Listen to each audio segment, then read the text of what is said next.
प्रणाम। मैं कुछ नाकर भैया दिल्ली वाले। आज हम यहाँ पर बैठे हैं अखिल भारतीय वेद विज्ञान सम्मेलन 2023 और उद्यमिता भारती का स्टॉल है ये। यहाँ पर बैठे हैं हम लोग। आज हम थोड़ी सी चर्चा करेंगे राम राज्य ज्ञान आधारित जीवन पर। मतलब वो रामायण का नाम तो आपने सुना ही होगा। राम जी ने जो एक ऐसा सिस्टम की जानकारी दी थी, ज्ञान कराया था, जिसको निष्ठा चक्र कहा गया है। निष्ठा शब्द को आप अच्छे से समझते होंगे। निष्ठा यानी सिंसियरिटी। तो सिंसियरिटी कैसे जागृत करनी है अपने अंदर, मतलब सिंसियरिटी होती क्या है ये समझना है और इसको अपने अंदर जागृत करना है, अपने परिवार में जागृत रखना है और समाज में।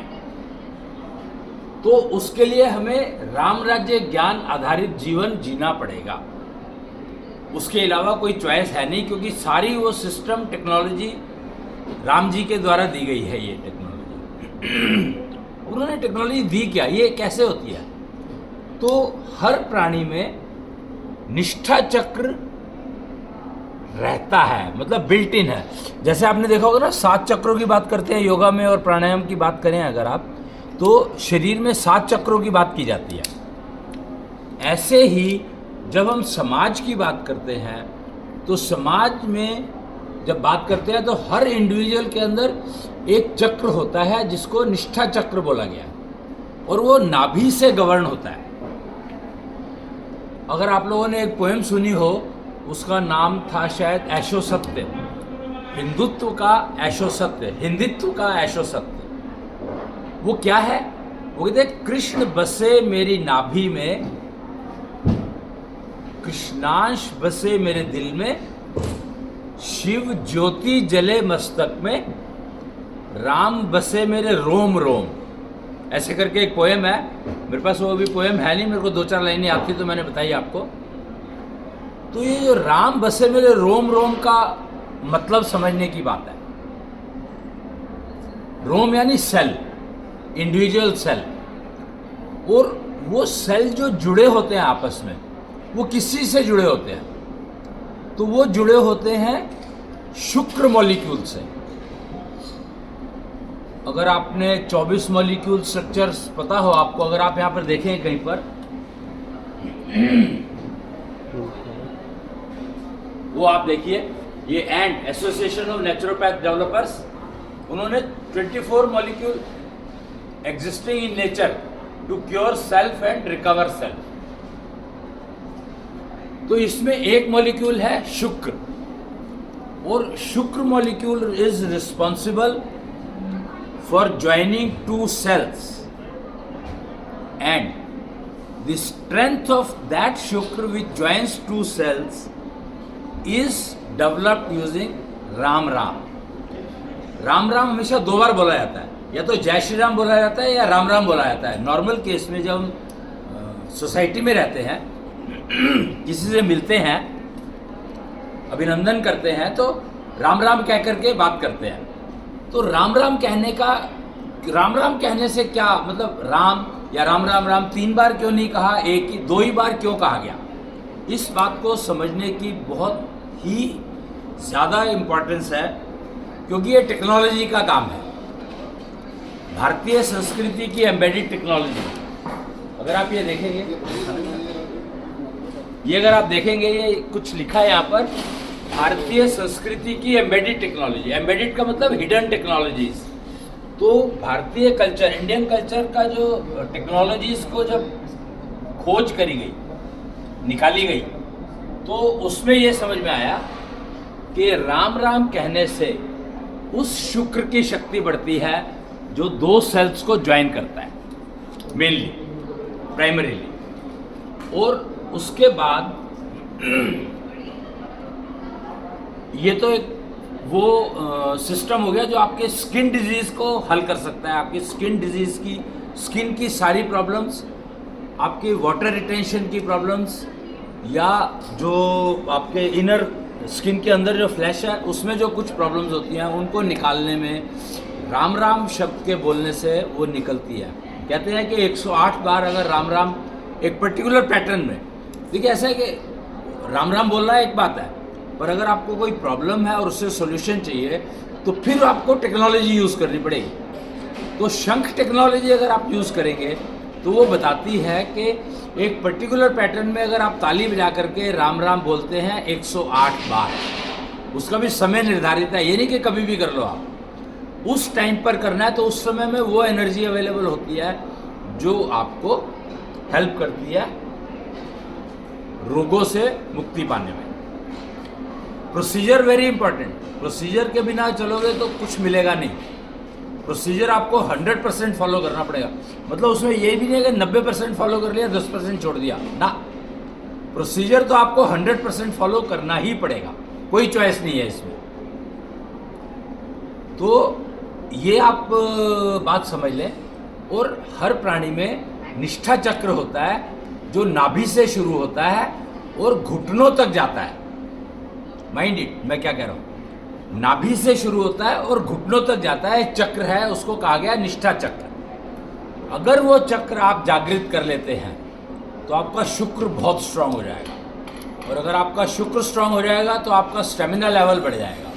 और अगर आपका स्टेमिना लेवल बढ़ जाएगा तो आपकी मानसिक शक्ति, जिसको कि आत्मबल कहा गया है, यहाँ पर कहीं पर ये एक ही अभियान चला रखा है, आत्मबल जागरण अभियान। अगर आप देखेंगे यहाँ पर ये निष्ठा चक्र के नीचे लिखा हुआ है। तो ये अभियान शुरू हुआ था 1 अप्रैल 2023 से। 1 अप्रैल तो चली गई ना, हाँ, 1 अप्रैल 2023 से ये अभियान शुरू हुआ था दिल्ली से, कालका जी दिल्ली, आत्मबल जागरण अभियान। तो आत्मबल जागृत करने के लिए निष्ठा चक्र का जागृत होना और चलना, मेंटेन होना, इसकी स्पीड को अपनी हार्ट बीट से सिंक्रोनाइज करके रखना है। जैसे जैसे सिंक्रोनाइजेशन आता चला जाएगा वैसे वैसे आपका शरीर ऑटोमेटिकली स्वस्थ होता चला जाएगा, क्योंकि शुक्र आपका मजबूत हो रहा है। और शुक्र अगर मजबूत हो रहा है नहीं हो रहा है कैसे पता लगता है? Immunity level. बड़ा एक सिंपल सा वर्ड है, 2 शब्द है, इम्यूनिटी और क्यूम्यूनिटी। तो इम्यूनिटी लेवल से आपकी फिजिकल स्ट्रेंथ बढ़ती है और क्यूम्यूनिटी से आपकी मेंटल स्ट्रेंथ बढ़ती है। ये ही क्यूम्यूनिटी के लिए आपको निष्ठा चक्र चलाना बहुत ज़रूरी है, उसके बिना काम चलेगा नहीं। निष्ठा चक्र में समय को डिफाइन किया गया, आपकी आयु को डिफाइन किया गया। कैसे कि गर्भ काल बताया 0 to 3 years। 0 मीन्स कंसीवमेंट और डिलीवरी होती है 9 महीने के बाद, तो वो प्लस 2 years। तो पहले 3 साल में जो आपने सीख लिया वो आपको सारी ज़िंदगी काम आएगा और वो आप बदल नहीं सकते। सबसे बड़ी समस्या ये है कि जो गर्भ काल में आपने सीख लिया वो आप बदल नहीं सकते, किसी भी हालत में बदल ही नहीं सकते।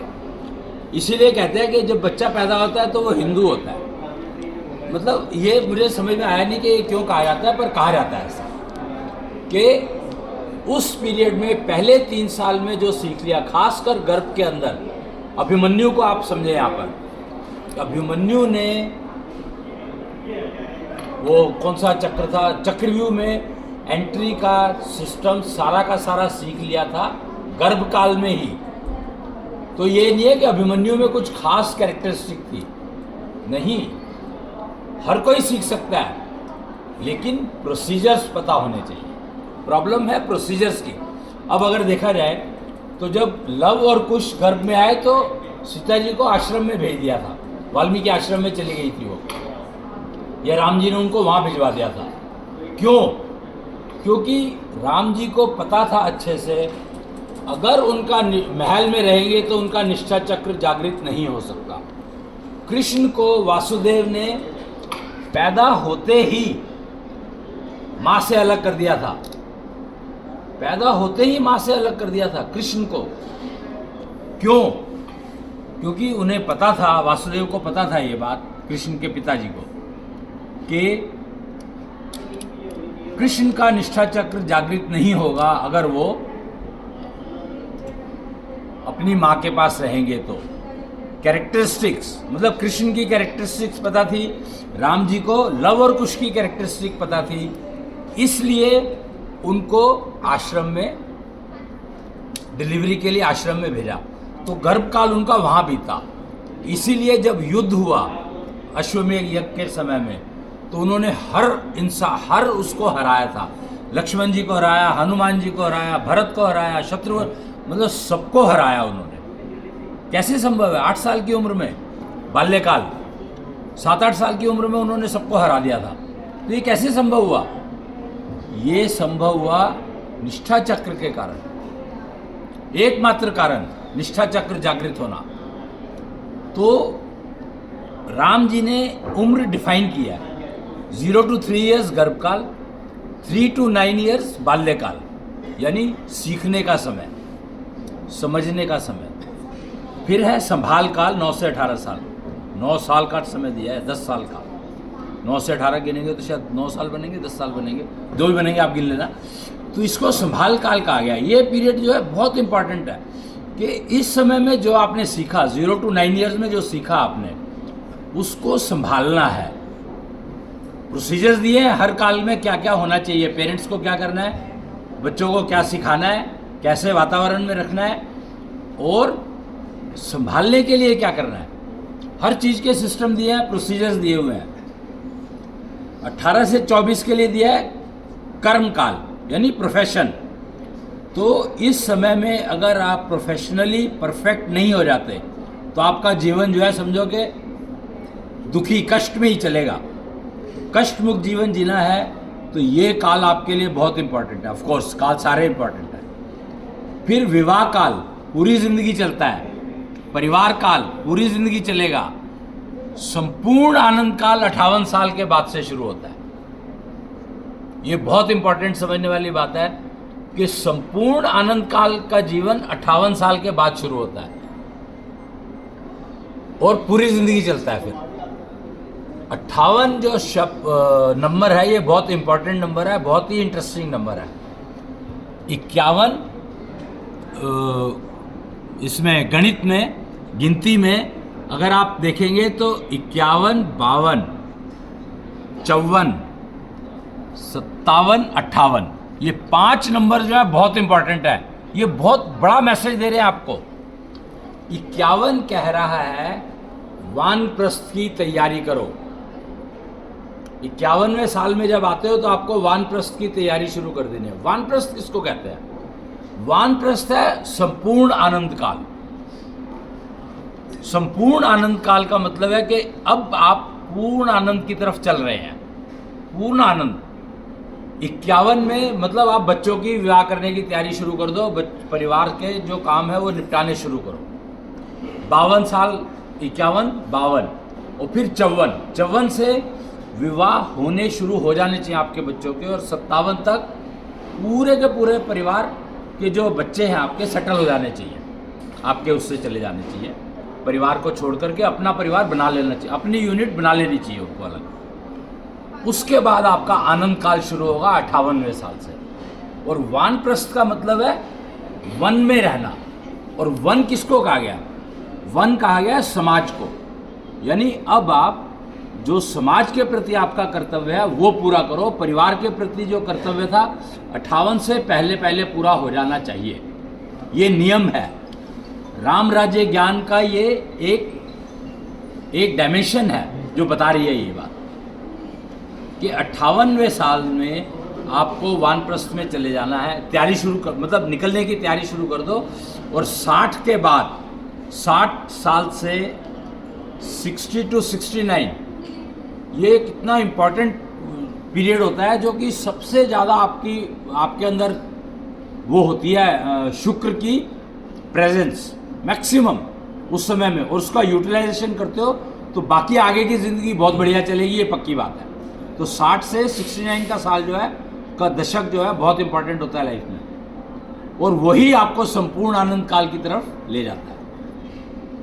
अब ये 7 है, 7 फेजेज हैं। गर्भकाल, बाल्यकाल, संभाल काल, कर्मकाल, विवाह काल और परिवार काल। तो इन सातों के जो प्रोसीजर्स हैं वो दिए हुए हैं यहाँ पर। अगर आप ये देखेंगे एक चक्र, राम राज्य ज्ञान का चक्र दे रखा है, तो इसमें सातों के ये दे रखे हैं प्रोसीजर्स। पहला प्रोसीजर शुरू होता है आई थिंक निश्चलिज्म से, नहीं मुझे नहीं मालूम पहला किससे होता है, कनेक्शन क्या है इनमें, पर आप देख सकते हैं कि 7 ये हैं और 7 ये हैं, और इन सातों प्रोसीजर्स के नाम दिए हुए हैं। आइडोलिज्म, निश्चलिज्म, केतुइज्म, एम्बेडिज्म, षोडशिज्म, शुक्रिज्म और युगलताइज्म। तो ये है विवाह काल, ये पक्की बात है। अगर यहां पर देखेंगे विवाह काल था ना, ये रहा विवाह काल, ये विवाह काल है। युगलताइज्म यहां से शुरू होता है।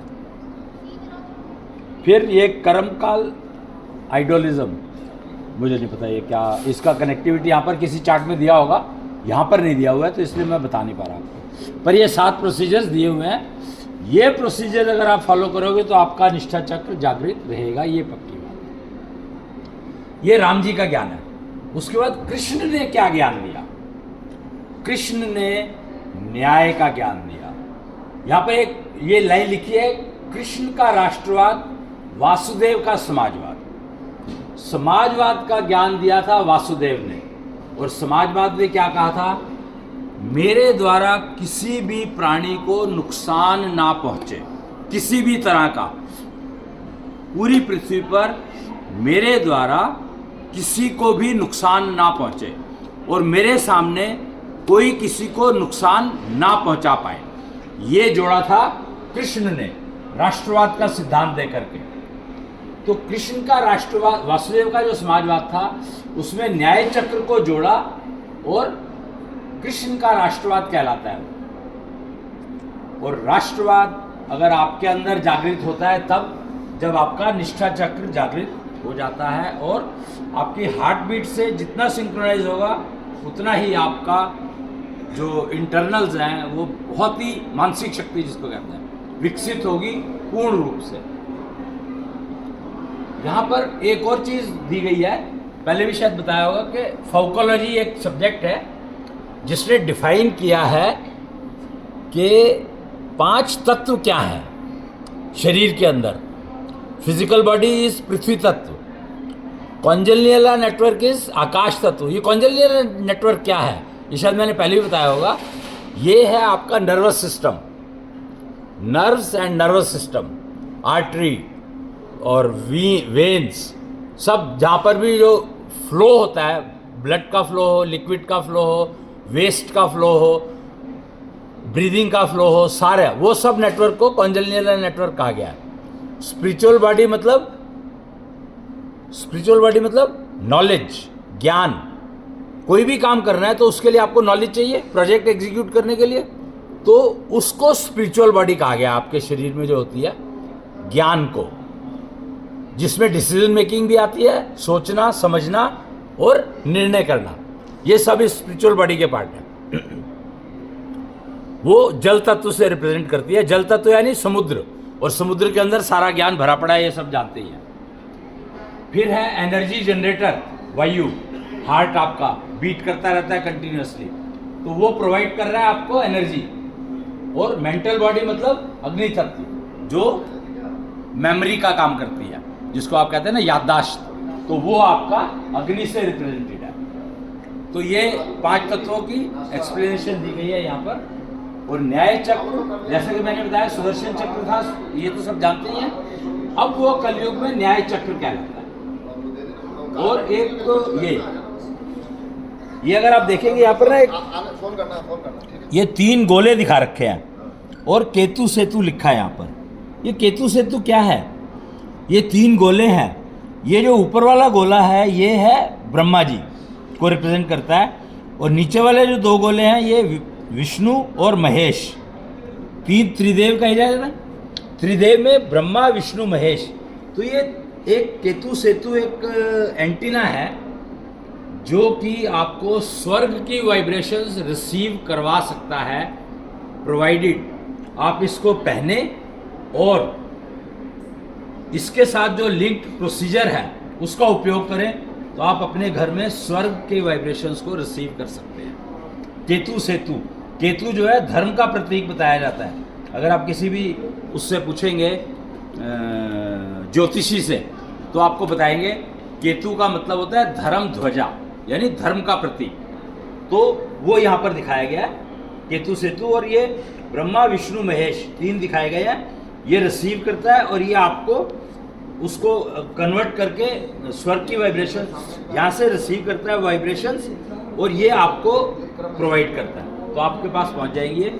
जिसको नाभि के आसपास पहनना पड़ता है, यानी ये गले में लटका सकते हो, जैसे मैंने ये लटका रखा है, तो नाभि के आसपास आना चाहिए ये, क्योंकि ये नाभि में आपकी स्वर्ग की वाइब्रेशंस को पास ऑन करेगा केतु सेतु। उसके बाद यहाँ पर आप एक देख रहे होंगे कि ये लिखा है केतु प्राणी। केतु प्राणी का मतलब है वो प्राणी जो विवाह के लिए तैयार है, वो प्राणी जो विवाह के लिए तैयार है। तो इसमें आप 3 नंबर देख रहे होंगे, 4, 5, 6। 4 जो है, अगर आप किसी ज्योतिष उससे पूछेंगे, न्यूमरोलॉजिस्ट से पूछेंगे, तो 4 वो बताएगा आपको राहु का नंबर। राहु कौन था, बहुत इंपॉर्टेंट समझने वाली बात है ये। राहु कौन था? राहु एक वो प्राणी था जो कि सब कुछ जानता था, मतलब उसकी जो मानसिक शक्ति इतनी ज़्यादा विकसित थी, इतनी विकसित थी कि अमृत जो कि सिर्फ देवताओं को बांटा जा रहा था, उसने अपने आप को देवता बना करके और वहाँ बिठा लिया था और अमृत पिया। विष्णु भी उसको नहीं पहचान पाए। इमेजिन कि किस लेवल की उसके ज्ञान रहा होगा, मानसिक शक्ति रही होगी राहु की, कि विष्णु भी उसको नहीं पहचान पाए जब वो अमृत बांट रहे थे मोहिनी बनकर। तो वो जो उस लेवल का प्राणी जब हो जाता है तो पुरुष, तब उसको विवाह के लायक बनता है वो। यानी उसको इतना ज्ञान होना चाहिए कि वो हर तरह की समाज में हर तरह की समस्या का सॉल्यूशन प्रोवाइड करा सके। फिर यहाँ पर 5 दिया गया नंबर, बुद्ध। 5 नंबर है, बुद्ध को कहा जाता है। बुद्ध का मतलब बुद्धि। राहु जब शुद्ध बुद्धि से काम करेगा तो वो विवाह के लायक हो गया। 6 का मतलब है युगल। 5, एक हाथ में 5 उंगलियां होती हैं, 5, तो ये कुछ काम नहीं कर सकता। अकेला तो चल सकता है पर समाज नहीं बना सकता। अकेला चलने से समाज बनता नहीं है।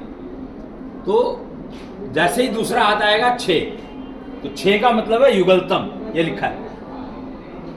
राहु मतलब अहम, शुद्ध बुद्धि यानी सत्यम, और 6 यानी युगलतम। तो जब ये केतु प्राणी बन जाता है तो उसके बाद ही पुरुष का विवाह करना चाहिए, स्त्री का, लड़की का विवाह करना चाहिए, नहीं तो वो परिवार जो है चलने में दिक्कत आएगी।